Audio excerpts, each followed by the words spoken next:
সকলকে আরও একবার স্বাগত জানাচ্ছি আমাদের এই যাত্রায়। আজ আমরা এমন একটি বিষয় অনুশীলন করব যেটা আমাদের ডিজাইনার হওয়ার ক্ষেত্রে অনেকটা দক্ষ করে তুলবে। হ্যাঁ, তেমনই একটি অনুশীলন আজকে আমরা করব। সেটা হলো, আমরা নতুন যখন একজন ডিজাইনার হিসেবে নিজেকে গড়ে তুলতে চাই, তখন যে বিষয়টি হয় যে আমরা ইলাস্ট্রেটর সফটওয়্যারে যাই, সেখানে আমাদের প্রয়োজনীয় শেপগুলিকে তৈরি করি এবং আমাদের ডিফল্ট যে কালারগুলো কালার সোয়াচে থাকে সেখান থেকে আমরা কালার অ্যাপ্লাই শুরু করি।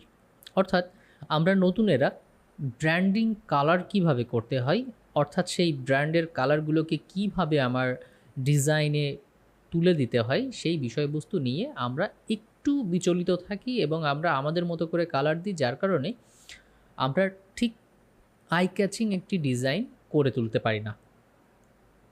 এই জন্যে আজকে আমরা ফার্স্ট শিখব যে কিভাবে একটি প্রোডাক্ট থেকে বা যে কোনো ধরনের রেফারেন্স থেকে আমরা একটা কালার প্যালেট তৈরি করতে পারি, নাম্বার 1। নাম্বার 2 দেখব যে কালার প্যালেট তৈরি ছাড়াও আমরা কোথা থেকে কালার প্যালেটকে সংগ্রহ করে নিয়ে আমরা আমাদের ডিজাইনে কালার অ্যাপ্লাই করতে পারি। তবে মনে রাখবেন, যখনই আমরা কোনো প্রোডাক্ট বা প্যাকেজিং নিয়ে কাজ করব, সেই প্রোডাক্টের কালারকে সংগ্রহ করে নিয়ে অবশ্যই আমরা কালার প্যালেট তৈরি করে নিব। এই বিষয়ের জন্যে আজকের এই টিউটোরিয়াল বা ভিডিওটি খুবই গুরুত্বপূর্ণ এবং খুব সিম্পলি আমি আপনাদেরকে বোঝানোর চেষ্টা করব যে কিভাবে এই কাজটি সম্পূর্ণ করতে হয়। আর পরবর্তী বিষয়, ভিডিওর লাস্টের দিকে আমি আপনাদেরকে জানিয়ে দেব যে কিভাবে কোথা থেকে কালার প্যালেটগুলো সংগ্রহ করে আপনারা প্রথম দিন থেকেই তা নিয়ে ব্যবহার করতে শুরু করবেন আপনার প্রজেক্টে। তাহলে চলুন কথা না বাড়িয়ে শুরু করি। প্রথমত, আমরা যদি কোনো রেফারেন্স নিয়ে কাজ করি, ধরেন কোনো প্রোডাক্ট তৈরি হবে, তার জন্যে কিছু ন্যাচারাল বিষয়বস্তু রয়েছে। অর্থাৎ যেমন আটা তৈরি হয় গম থেকে, যেমন সুগন্ধি অর্থাৎ পারফিউম তৈরি হয় ফুল থেকে, এরকম যে কোনো ন্যাচারাল যদি রেফারেন্স থাকে আপনার কাছে, যেটা দিয়ে আপনি কি করতে পারবেন, সেটার প্যাকেজিং বলেন আর প্রোডাক্ট বলেন ডিজাইন করতে পারবেন, তাহলে আপনাকে যে কাজটি করতে হবে যে প্রথমে সেই রেফারেন্সটিকে আপনি খুঁজে নিন। আমি ধরে নিচ্ছি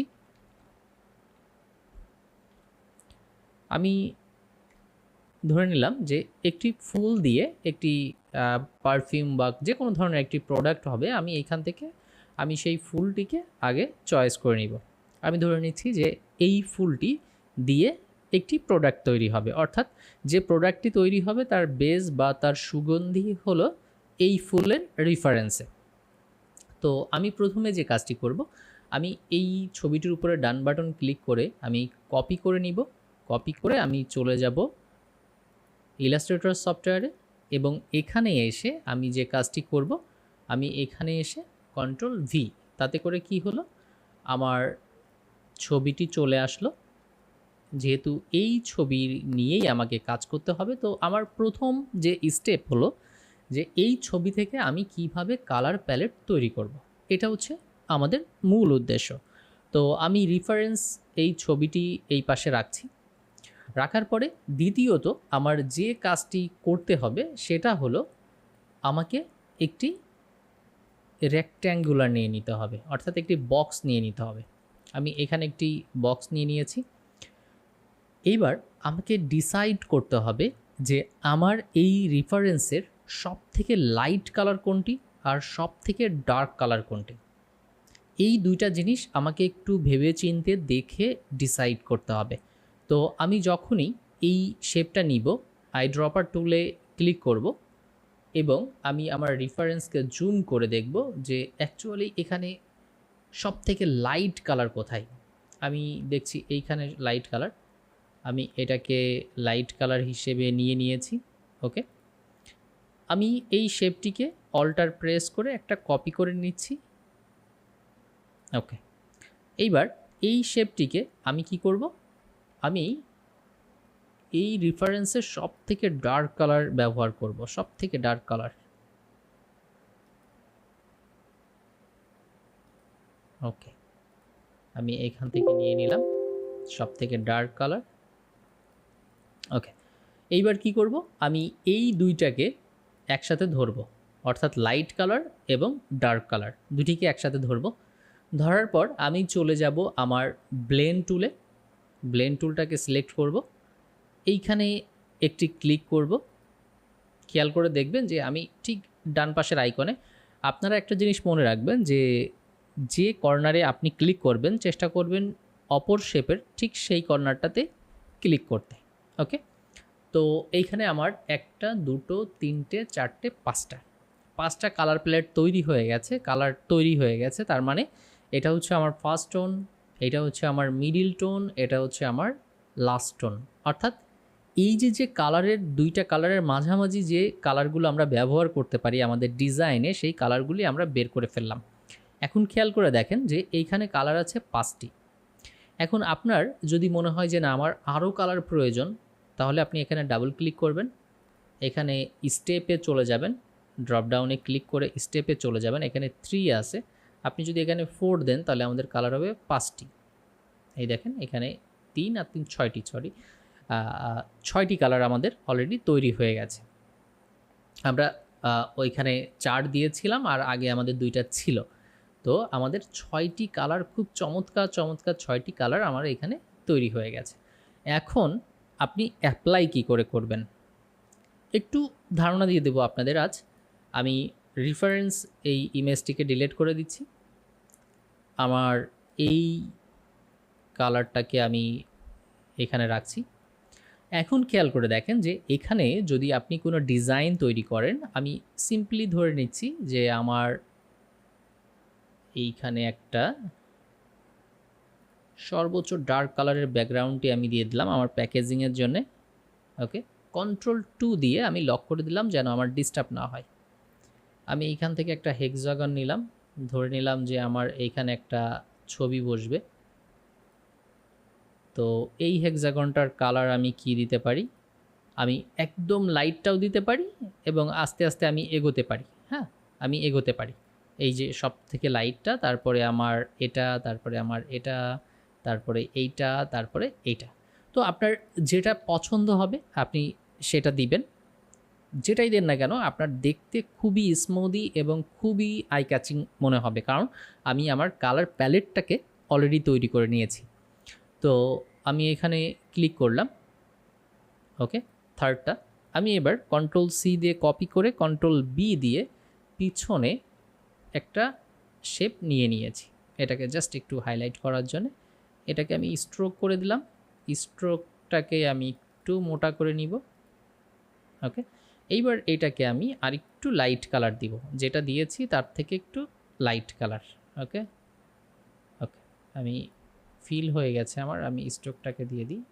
ওকে, ওকে, আমি ধরে নিচ্ছি যে এইটা হচ্ছে আমার ডিজাইনের মূল বেস কোনো একটা ব্যানারের।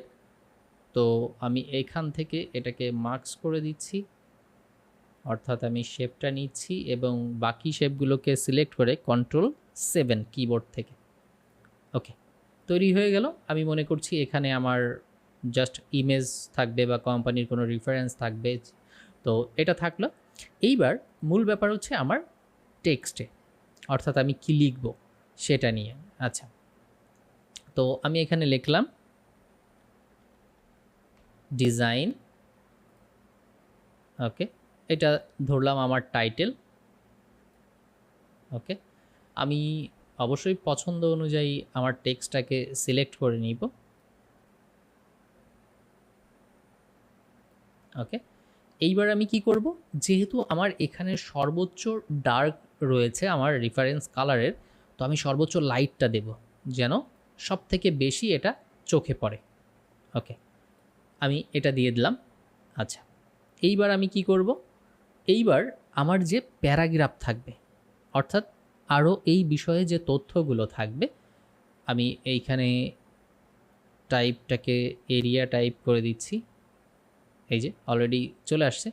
তো এইখানে আমি একটু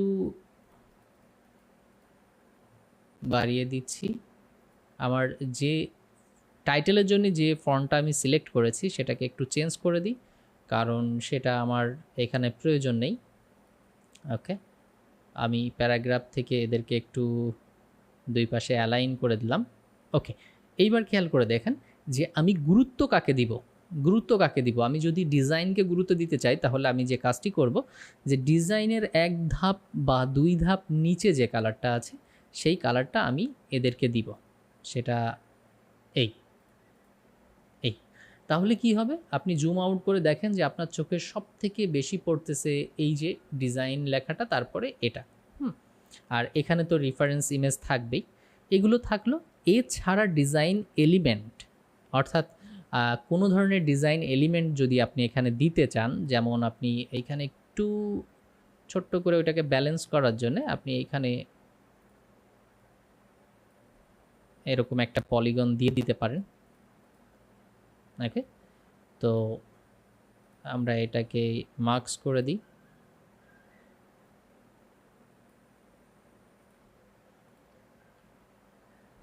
ওকে, এইভাবে করে আপনি জাস্ট ব্যালেন্স করার জন্য এই কালারটি দিয়ে দিতে পারেন, আর ডিজাইনটাকে আরেকটু দৃষ্টিনন্দন করে উপস্থাপন করার জন্য। এছাড়া আরও হাজারো ডিজাইন এলিমেন্ট এবং ডিজাইন ম্যাটেরিয়াল, অর্থাৎ আপনার কোম্পানির লোগো থেকে শুরু করে স্লোগান পর্যন্ত সব কিছু দিয়ে একটা বেটার কম্পোজিশন করা যায়। তবে যে আই ক্যাচিং ব্যাপারটা কালারের ক্ষেত্রে, সেটার জন্য আমাদের অবশ্যই এই কালার প্যালেট তৈরি করে নিতে হবে। সাধারণত আমরা নিজেরা তৈরি করা ছাড়া আর দুইভাবে আমরা কালার প্যালেট পেয়ে থাকি। তার মধ্যে এক নাম্বার হলো আমরা আমাদের সফটওয়্যারেই পেয়ে যাব। তার জন্য আমাদের যে কাজটি করতে হবে, আমাদের চলে যেতে হবে উইন্ডো থেকে কালার গাইডে যখনই আমি চলে যাব তখন শুধুমাত্র এতটুকু অপশন নয়, এর মধ্যে আপনার প্রতিটা ইজম কোন কালার ব্যবহার করত, ফুড, বেবি, সেলিব্রেশন সহ সকল বিষয়ে আলাদা আলাদা করে কালার প্যালেট দেওয়া আছে। তো তার জন্য আমাদের যে কাজটি করতে হবে, আমাদের এই ডায়লগ বক্সের বাম পাশে একদম নিচে এই আইকনে আমাদের ক্লিক করতে হবে। এখানে আমরা লিস্ট পেয়ে যাব এবং প্রত্যেকটা লিস্টের মধ্যেও আরও অসংখ্য ক্যাটাগরি রয়েছে। তো আমরা এখান থেকে যে ধরনের কালার চাই, আমি যদি এইখানে একটু ন্যাচারাল চাই তাহলে আমি ক্লিক করব। ক্লিক করার সাথে সাথে এই যে আমার কালার প্যালেটটি চলে আসছে। আমি যদি এখান থেকে চেঞ্জ করতে চাই, সেলিব্রেশনে যেতে চাই, দেখুন কালার। এরপর আমি যদি একটু আর্ট হিস্ট্রিতে যেতে চাই, বারক ইজমে যেতে চাই, দেখুন তারা কি ধরনের কালার ব্যবহার করত। আমি যদি এইখান থেকে ফুডে যেতে চাই, দেখেন ফুডের মধ্যেও আলাদা আলাদা ক্যাটাগরি। আমি আইসক্রিমে যেতে চাই, এই যে। তো এইভাবে করে এইখান থেকে আপনাকে এই কালার গাইড প্যানেল থেকে আপনাকে হেল্প করবে কালার প্যালেট দিয়ে। এখন এটা যদি আপনার খুব বেশি কাজে না লাগে বা এখান থেকে যদি আপনার প্রয়োজন অনুযায়ী কোনো কালার না আসে, তাহলে আপনি কি করবেন, গুগলে চলে যাবেন এবং এইখানে লিখবেন কালার প্যালেট, লিখে সার্চ দেবেন। এখানে অসংখ্য কালার প্যালেট আছে, আপনি যে কোনো একটা ওয়েবসাইটে চলে যেতে পারেন, অথবা আপনি ইমেজে ক্লিক করে এখান থেকে দেখে আপনি যে কালার প্যালেটটা আপনার পছন্দ হয় তেমন একটি কালার প্যালেটের ইমেজকে কপি করে আপনার ইলাস্ট্রেটরে নিয়ে আসুন, কপি ইমেজ, এবং এখানে পেস্ট করে দিন। তারপরে নিজের মতো করে জাস্ট রেক্ট্যাঙ্গুলার বক্স নেবেন আর আই ড্রপারে ক্লিক করে এখান থেকে কালারটাকে সিলেক্ট করবেন। Easy process. এই দুইভাবে আপনি নিজে তৈরি করা ছাড়াও আপনার কালারগুলোকে সংগ্রহ করতে পারেন। এই সময় পর্যন্ত আমরা দেখে নিলাম কিভাবে একটি কালার প্যালেট তৈরি করতে হয় একটি প্রোডাক্ট থেকে, এবং সেখান থেকে সেটা কিভাবে ডিজাইনে কনভার্ট করতে হয়। আশা করি এই বিষয়টি আপনাদের ভালো লেগেছে এবং আপনারা অবশ্যই প্র্যাকটিস করবেন, এবং যারা একদমই নতুন শুরু করতে চলেছেন তারা প্রত্যেক মুহূর্তে ঠিক এইভাবে করে সার্চ দিয়ে আপনি কালার প্লেট এনে কাজ করবেন, অথবা কোনো রেফারেন্স নিয়ে যদি আপনি কাজ করেন, অর্থাৎ কোনো প্রোডাক্ট, সেটা ফ্রুটস হতে পারে, ফ্লাওয়ার হতে পারে, যে কোনো জিনিস, সেখান থেকে আপনি লাইট এবং ডার্ক কালারটি নিয়ে ঠিক এইভাবে কালার প্লেট তৈরি করে নিন এবং কাজ করুন। দেখুন আপনার প্রোডাকশান, অর্থাৎ আপনি যে প্রোডাক্টটি তৈরি করলেন, এটা আই ক্যাচিং হবে। আশা করব আমার ভিডিওগুলো আপনাদের ভালো লাগছে। ঠিক এভাবে পাশে থাকবেন, ভালোবাসা দিবেন এবং আমি থাকছি আপনাদের পাশে নতুন, নতুন ঠিক এরকম ভিডিও নিয়ে। সবাই ভালো থাকবেন,